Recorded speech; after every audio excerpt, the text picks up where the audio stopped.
मनुष्यों के विकास और मुक्ति के लिए इतना शक्तिशाली सिस्टम स्थापित होने के बावजूद क्या काशी में रस्मों को करना ज़रूरी है? क्योंकि आपने बताया कि इस जगह को ज़बरदस्त तरीके से डिज़ाइन किया गया है, एक यंत्र के रूप में, तो यहाँ आना ही काफ़ी होना चाहिए। कई लोग यहाँ विभिन्न प्रकार की रस्में करने आते हैं। ऐसी रस्मों का क्या महत्व है?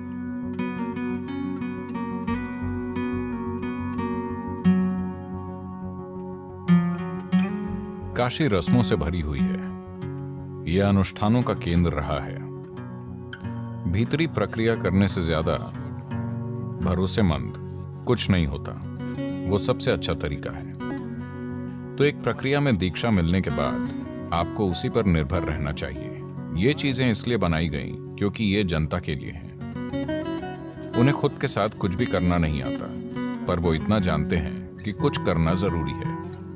तो इसीलिए एक ऐसा यंत्र और यंत्र के साथ जुड़ी जटिल रस्में करना बहुत उपयोगी है, क्योंकि इससे कई लोगों की एक साथ मदद होती है। एक अनुष्ठान है जिसे सप्तऋषि पूजा कहते हैं। सप्तऋषि यानी वो 7 शिष्य जो शिव के पहले शिष्य थे। शिव के संदेश को फैलाने के लिए वो दूर जाने वाले थे। तब उन्होंने पूछा, हम आपकी पूजा कैसे करेंगे? शिव ने उन्हें एक तरीका सिखाया। वो बोले, इस तरह कीजिए, मैं आ जाऊंगा। ये पूजा उन्हें सिखाई गई थी। फिर उन्होंने लोगों को सिखाई और आज भी ये उसी रूप में मौजूद है जैसे शिव ने सप्तऋषियों को सिखाई थी। वो प्रक्रिया उन्होंने शुरू की और इस तरह से की कि ऊर्जा के ढेर बनते चले गए। दूसरों को शायद इसका एहसास न हो, मेरे लिए ये एक जीवित सच्चाई है। और लोगों के आंसू बहने लगे। वो नहीं जानते कि ये क्या है। जो इसे कर रहे हैं वो नहीं जानते कि ये कैसे होता है, पर वो सिखाई गई प्रक्रिया के हिसाब से पूजा करके इसे एक सच्चाई बना रहे हैं। देखिए, इस नाव को चलाने वाला व्यक्ति इंजन बनाना नहीं जानता, उसे बस उपयोग करना आता है, जो काफी है। तो उन्होंने बस वैसे पूजा करना सीखा जैसे सप्तऋषि करते थे। 7 लोगों ने बैठकर पूजा की, जो कि जबरदस्त थी। मैंने किसी भी मंदिर में इतनी ऊर्जा कभी नहीं देखी। मैंने कई मंदिर देखे हैं। जहां भी मुझे ऊर्जा महसूस होती है, मैं जाता हूं। मैं वहां प्रार्थना करने नहीं जाता, मैं मांगने नहीं जाता। मैंने जीवन में कभी किसी मंदिर में अभिषेक या पूजा नहीं की है, ठीक है? पर यह एक जबरदस्त विज्ञान है। आपको ध्यान लिंग मंदिर में आकर बैठना चाहिए। ना कोई अनुष्ठान, ना मंत्र, ना पूजा, कुछ भी नहीं। वहां हमेशा बिल्कुल शांति होती है। बस जाकर वहां बैठें और देखें, क्योंकि उसे मूल रूप से ध्यान के लिए बनाया गया है। जिन्हें ध्यान के बारे में कुछ नहीं पता, जिन्हें कोई निर्देश नहीं मिला है, बिना किसी निर्देश के लोग ध्यानमय हो जाते हैं। तो ये तकनीकें हैं, न कि विश्वास प्रणाली। तकनीकें जिनका ध्यान नहीं रखा गया। मेरा आखिरी प्रश्न, जब कोई काशी में आता है तो किस चीज का अनुभव उन्हें यहां जरूर करना चाहिए? सबसे पहले थोड़ी तैयारी करके आइए। मैं कहूंगा कि अगर आप काशी जाने वाले हैं तो कम से कम 3 महीने किसी ध्यान प्रक्रिया में दीक्षा लीजिए। कुछ समय ध्यान कीजिए, थोड़े ज्यादा संवेदनशील और शांत बनिए।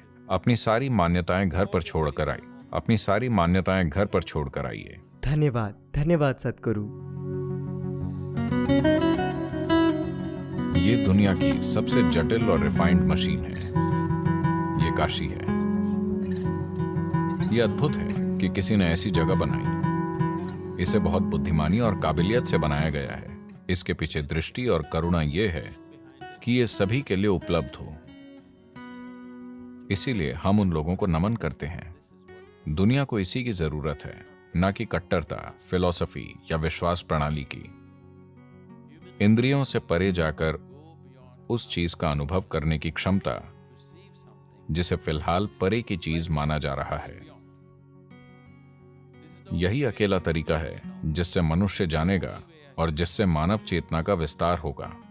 मानव समाज में हुए छोटे छोटे टुकड़ों से परे इंसान के विकसित होने का यही एक तरीका है। पर उन यंत्रों को व्यवस्थित रूप से नष्ट किया जा रहा है। इन चीजों को वापस लाना महत्वपूर्ण है। अतीत से हम बच निकले, पर क्या हम भविष्य से बच पाएंगे? ये मानवता का दुर्भाग्यपूर्ण इतिहास है। कि धरती की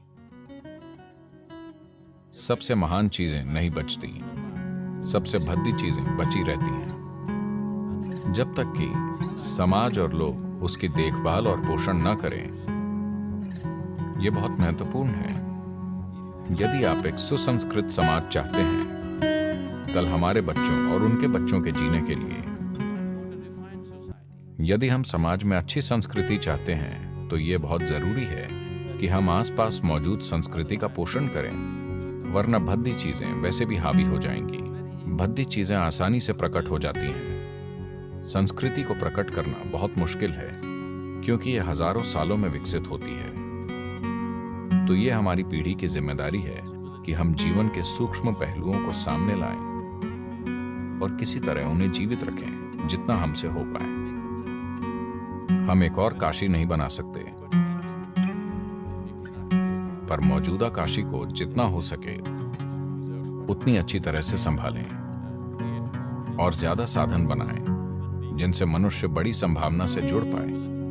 हमें पढ़ने के लिए और किताबों की जरूरत नहीं है, हमें और अधिक व्यावहारिक साधन और तरीके चाहिए जिनसे इंसान खुद के बारे में अपनी समझ का विस्तार कर सके।